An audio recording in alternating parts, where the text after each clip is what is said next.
You're listening to Puma Podcast. I am a woman who grew up under the regime of the Islamic Republic of Iran. I am well aware that this regime is against women. Therefore, the Iranian regime does not acknowledge our rights. I have a question for the men in my community. Is it right that you treat us the way the Islamic Republic wants? Ako si Bella Perez Rubio, Puma Podcast, at sa episode na ito ng Teka Teka, kilalanin natin ang 2023 Nobel Peace Prize winner na si Narges Mohammadi. She's a 51-year-old Iranian rights activist, currently serving a 10-year sentence in the country's most notorious jail. The Islamic Republic of Iran states women receive half of what men do in inheritance. My question to the men in Iran is, if you do not accept this government, why do you accept that women inherit half of what men do? The Islamic Republic states that if a woman wants to travel abroad, she needs permission from her husband. My question to men is, why do you accept such a regulation? There are many men who refuse to allow their wives to travel abroad. In my opinion, they collaborate with the Islamic regime when they follow laws that are against women. I urge men in Iran not to accept and abide by all laws and regulations that harm women, even if they are in their own favor.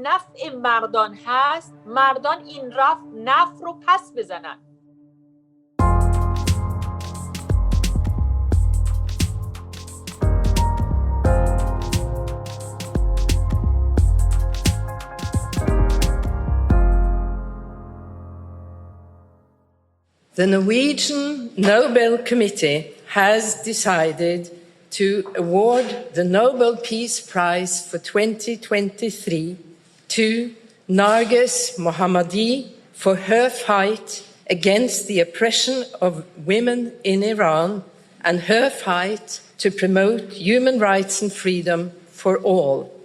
Her brave struggle has come with tremendous personal cost. Altogether, the regime has arrested her 13 times, convicted her 5 times, and sentenced her to a total of 31 years in prison and 154 lashes. That's Berit Reiss-Andersen. She chairs the Norwegian Nobel Peace Prize Committee. Their process is shrouded in secrecy. In fact, notes from committee meetings may only be released 50 years after the fact. But the massive protests we saw in Iran last 2022 were undoubtedly a factor. In September 2022, a young Kurdish woman, Mahsa Jina Amini, was killed in the custody of the Iranian morality police. Mahsa Amini was arrested as she left a train station in Tehran, allegedly for wearing her hijab incorrectly, violating Iran's strict dress code for women.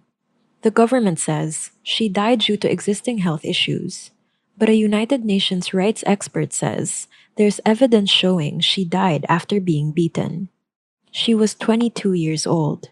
Her killing triggered the largest political demonstrations against Iran's theocratic regime since it came to power in 1979. Under the slogan, Woman, Life, Freedom, hundreds of thousands of Iranians took part in peaceful protests against the authorities' brutality and oppression of women. The regime cracked hard down on the protests. More than 500 demonstrators were killed. Thousands were injured, including many who were blinded by rubber bullets fired by the police. At least 20,000 people were arrested and held in custody. The motto adopted by the demonstrators, Woman, Life, Freedom, suitably expresses the dedication and work of Narges Mohammadi. In addition to being a fierce defender of women's rights, Narges is one of the foremost voices calling for the abolition of the death penalty in Iran.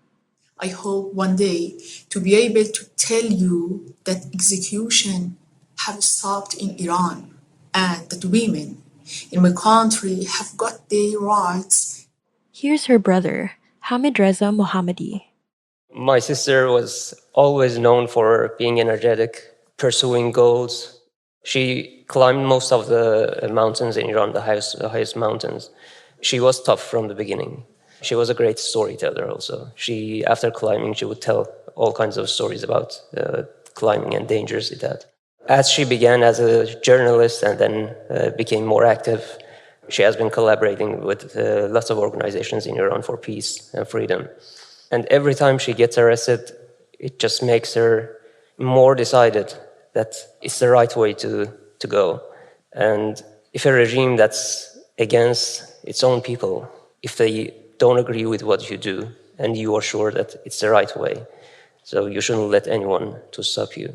And something that distinguishes Narges as an individual is that she truly believes in human rights, and that every individual has the rights that no government can take them.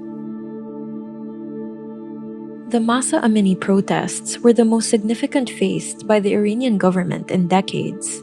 Women burned their hijabs in the street, defying security forces.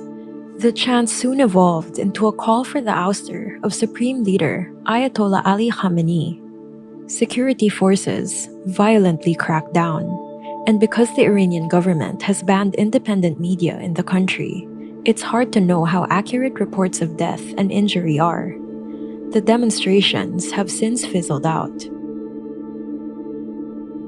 Will this prize, awarded to one of Iran's fiercest rights defenders, change things for women in the country? More on that when we return.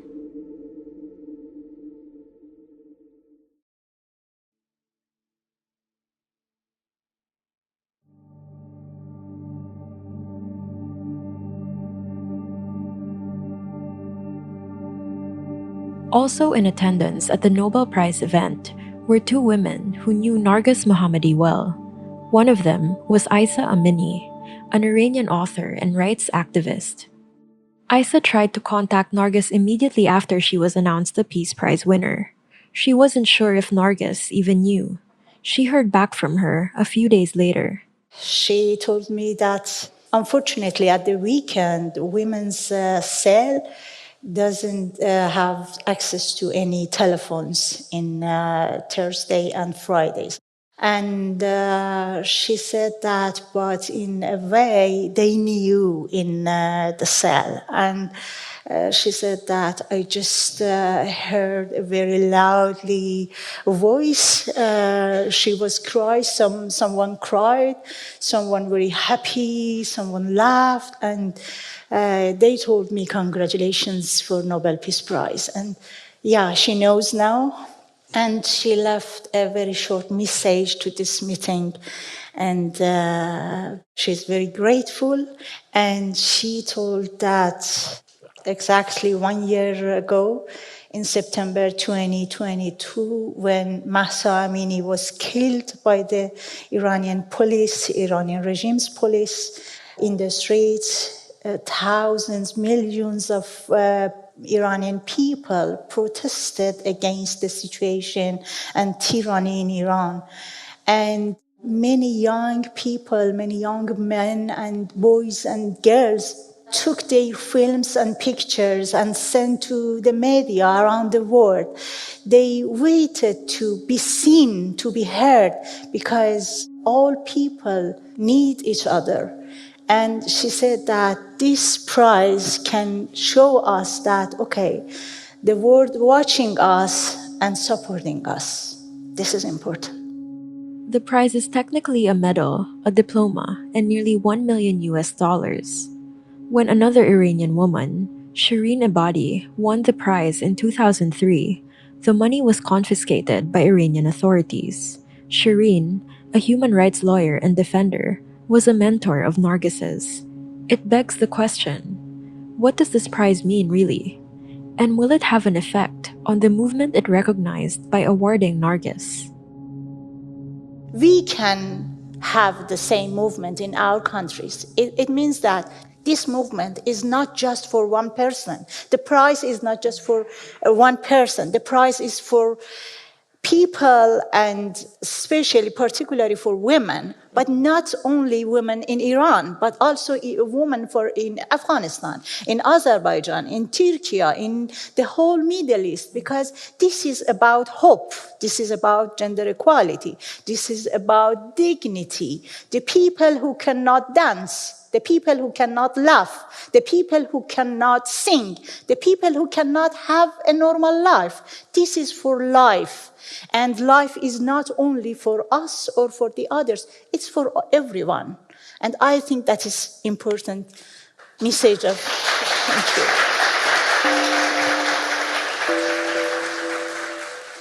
Narges will remain at Evin prison, a place where torture and abuse run rampant, according to rights groups. Maulud Hajizadeh, an Iranian journalist, met Narges there. In 2019, when I was arrested and went to prison, Narges was there.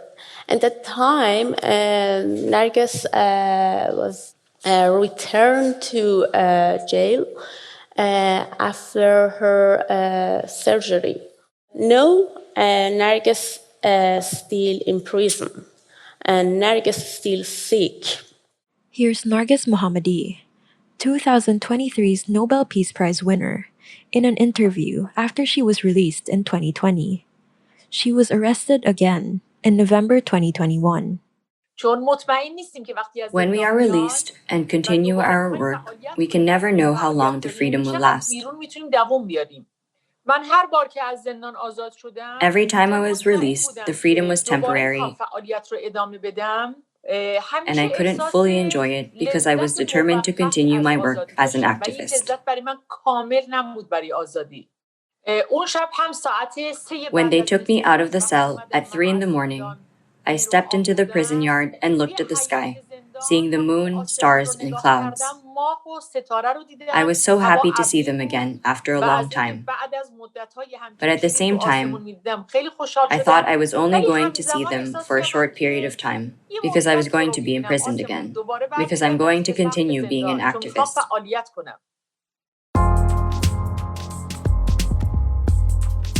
And that was today's episode of Teka Teka. Again, I'm Bella Perez Rubio. This episode was edited by Freddie Blanco. Our executive producer is Jill Caro, and our senior news editor is Veronica Uy. What do you think of this year's Nobel Peace Prize winner? Let us know in the comments on YouTube or on social media if you're listening to this on your podcast app. Thanks for listening.